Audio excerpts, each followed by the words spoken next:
बोल मैया भवानी की जय। आइल नवरात घर में आइलु हमारी देवी जी। अरे आइलु हमारी मैया जी। आइल नवरात घर में आइलु हमारी देवी जी हो। आइलु हमारी मैया जी। अरे हमारो मंगनवा आज पूरा कैदा देवी जी।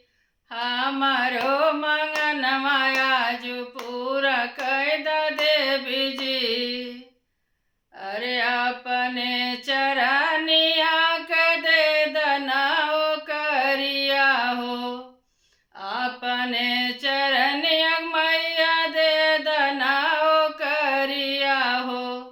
दोनों जूने करी पूजा पाठ हमारी मैया जी। दोनों जूने करी पूजा पाठ हमारी मैया जी। आइल नवरात घर में आइलु हमारी मैया जी हो। आइलु हमारी देवी जी। हमारो मंगनवा आज पूरा कैदा देवी जी।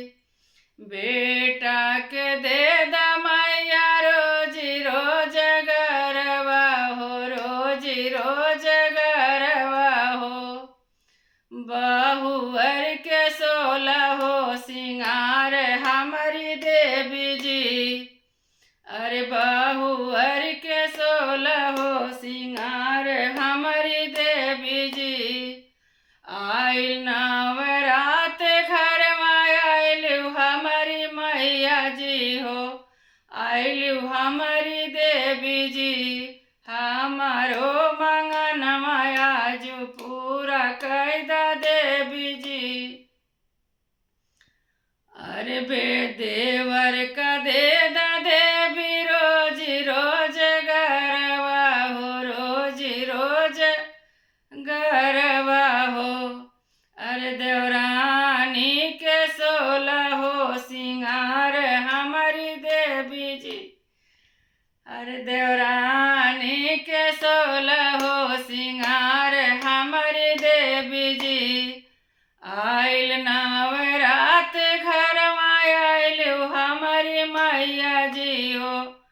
आइलु हमारी मैया जी।